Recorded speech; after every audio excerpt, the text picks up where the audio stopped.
এত মানুষের দোয়া করেছেন, তো এই দোয়া তো কে বিফলে যেতে পারে না। তো আসসালামু আলাইকুম, কেমন আছেন সবাই? আশা করি ভালো আছেন। আল্লাহ রাজিজ রহমত আপনাদের দোয়া আমরা ভালো আছি। তো আজকে আরও একটু ভিডিও নিয়ে আসলাম, আর আলহামদুলিল্লাহ আপনাদের দোয়া আসলে আমার ছেলে অনেক সুস্থ। আজকে হসপিটাল থেকে রিলিজ দিয়ে দিচ্ছে, বাড়িতে নিয়ে আসছি। তো অনেক সুস্থ আপনাদের দোয়া, কারণ আপনারা অনেকে এত মানুষের দোয়া করেছেন, তো এই দোয়া তো কে বিফলে যেতে পারে না। তো আপনাদের দোয়ায় আল্লাহর অশেষ রহমতে আমার ছেলে সুস্থ। যদিও 2 মাসের ওষুধ দিয়েছে আজকে রিলিজ দেওয়ার পরে, যে তাকে 2 মাস ওষুধ খাওয়াতে হবে। তো এখন তাকে বাড়িতে নিয়ে আসছে। তো ছেলে এমনি ভালো আছে, সচ্ছল, খেলাধুলা করতেছে। আজকে নিয়ে আসছে। আর এতদিন কোনো ভিডিও টিডিও দেওয়া হয় না, কারণ বোঝনের তো ছেলে অসুস্থ, ক্যামেরার সামনে কথা বলতো আনইজি লাগতো। তো এই জন্য আজকে একদম নিয়ে আসছি বাড়িতে। আর বাড়িতে নিয়ে আসার পরে আমি আপনাদের মাঝে শেয়ার করলাম। তো আপনারা দেখেন, আর আমার ছেলের জন্য দোয়া করবেন, যাতে যেহেতু 2 মাসের ট্রিটমেন্ট এখনও বাকি আছে। কারণ 2 মাস তো মুখের কথা না, 60টা দিনে এখন ওষুধ খাওয়া লাগবে। আর ডাক্তার বলেছে যে আপনার ডেঙ্গুর একটা সিমটম দেখা গেছিলো। ওই ডেঙ্গুর সম্ভাবনার কারণে ওর জ্বর অনেক বেশি ছিল, যদিও খুব অল্প মাত্রায় ছিল। আপনার 6টা ইঞ্জেকশন লাগছে, মানে অ্যান্টিবায়োটিক ইঞ্জেকশন আর কি, ডাক্তার ভালো বলতে হবে। 6টা ইঞ্জেকশন লাগছে। আর এমনি দেখা গেছে স্যালাইন লাগছিলো, ঠিক আর তো অন্য ওষুধ পানি আছে। তো এখন আল্লাহ দিলে আমার ছেলে সুস্থ। তো দেখেন যে ছেলে খেলতে আছে, শুয়ে আসলে হসপিটালে যায় না, যে আজকে সুস্থ। এই যে আব্বা দেখছাও, ওই যে আপনার ভাবি 6 দিন পরে বাড়িতে এসে আজকে ঘরদুয়ার পুরো অগুছালো ছিল। তো আজকে বাড়িতে এসে ঘরদুয়ার সব কিছু গুছাইছে। হ্যাঁ ফুলটুসি বেড়াতে গেছিলো, ওরাও আজকে আইছে। ফুলটুসি, এটা হচ্ছে আমাকে রমজানের মেয়ে। কিডা আমর রে, সবাই আজকে আইছে। ওই যে আমার ওই যে দেন আম্মা জানো আজকে আইছে। আজকে না কাল গেল, ও গতকালকে আইছে।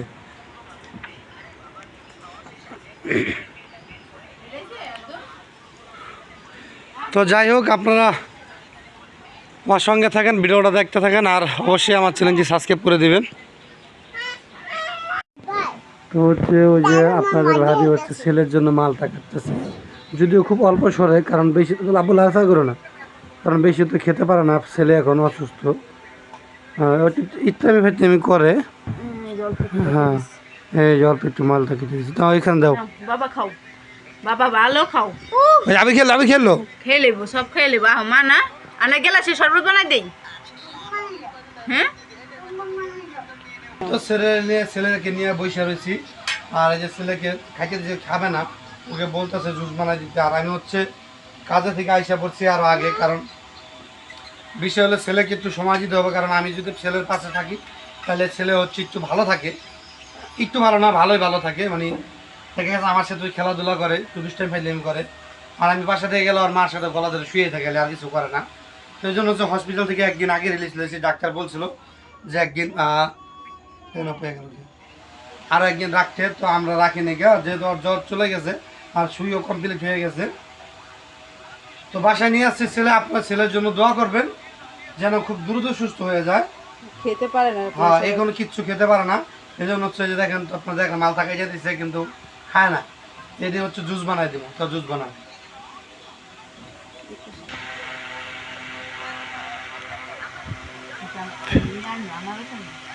আনারস খাইব না কালকে।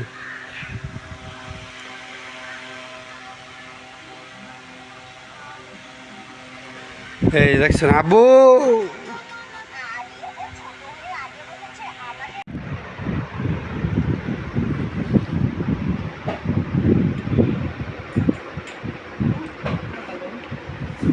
ফরনেছি পাতেছি।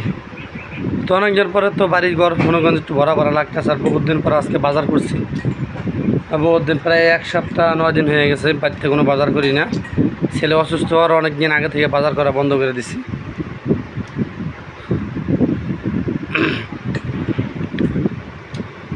তো কি বাজার করে আনছি আমি আপনাদেরকে একটু দেখাবো। তার আগে দেখেন আমাকে ঘরে ওই যে উঠানে এই যে মায়ের মরিচ দিচ্ছি। ইস, কেমন দেখা যায়।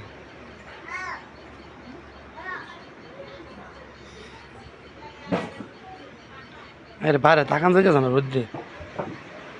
মাথা ঘুরাই গেছে শরীরে কাঁপতে আছে কাঁপতে করা ধুইতে মন চায় না তাও ধুইলাম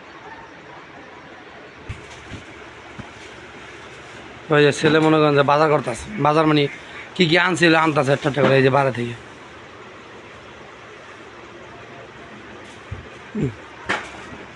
দুল আনছেন গে কতদিন দুল তরকারি খাইছি না ভাইলে মাসটি ভাই করো চিনি তো বাজা বলে ভাই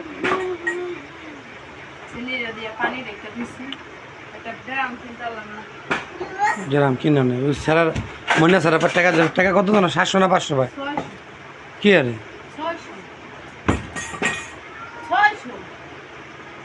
600 না 700 200 না বড় ভাই করে দিলাম আমি দিয়ে 600 পাই 700 কয় টাকা দিন হইছে আর আগের 200 মিলে 600 ওই রোল আনছি পাতিল আনছি আর প্লেট আনছি প্লেটের দাম হলো 600 আর এর টাকাটা আমি দিলাম এরপরে টাকা দিলাম না বাই কইরা এরপর 700 আমি রেখে দিছি আমার পকেটে ভাঙটি কত জানো দিছে রে ও হে মিলে 600 পাইবো ওখানে 600 না 500 পাইবো 600 আচ্ছা আপনার পাইবো। তো যাক আপনার ভাবির লাগে তর্ক করে লাভ নাই, দেখেন কি আনছি ডালো। আর হ্যাঁ কইবো না কয় টাকা পাই আমার তো মনে আছে 600 আমার 500 মনে হয়, তাহলে 500 নিলে 700।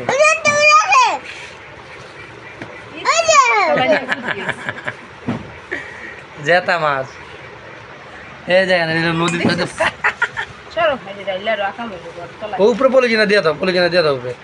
হ্যাঁ পলিথিন তো বাইরে যা করতে আসে। তো দুন্দুল আনছি আদা আনছি আধা কেজি, আদা লাগবো না ওই যে মরিচ মরিচ আধা কেজি দিয়ে আনছি দিয়ে দেবো ওই করে 30 টাকা রাখছি। কোমরে ছেলে দেখো লাল টক টক করতেছে, তোমার চল এই যে ই পাতলা চিকলা পাতলা সেগুলো মোটামুটি ভালো কেমন ভালো তো কোমর সিরিয়াল ওটা আমরা সিরিয়াল কাঁচামরিচ ছিল কিন্তু আবারতে আবার তো নেই বুঝুইত না কোমর কালকে সেনা ভর কোমরটা ভালো আছে তাও রাঞ্জা দেখো কি অবস্থা। আব্বু কোমর কি দেখাও হুদার আনলে খাও না কিছু না নদীতে মাছও পাওয়া যায় না বলে কালকে সেনা ভর দিছিল ভালো মাছ আনছে আঙ্গদেশি। তো যাই হোক আসলাম পরের দিন সকালবেলা কাজে আসছি খুব দূরে একটি জায়গায়, অনেক দূরে আসছি। তো ভাবলাম যে এই জায়গাটা একটু সুন্দর, আপনাদের মাঝে একটু শেয়ার করি, গ্রামের খুব দৃশ্য আপনাদের ভালো লাগবে। আর বিদেশ থেকে যারা দেখেন তারা বলেন যে ভাইয়া গ্রামের ভিডিও দেখি, আসলে আমি ঠিক মনে তো সময় পাই না, এই জন্য হচ্ছে ভিডিও ঠিক দেওয়া হয় না।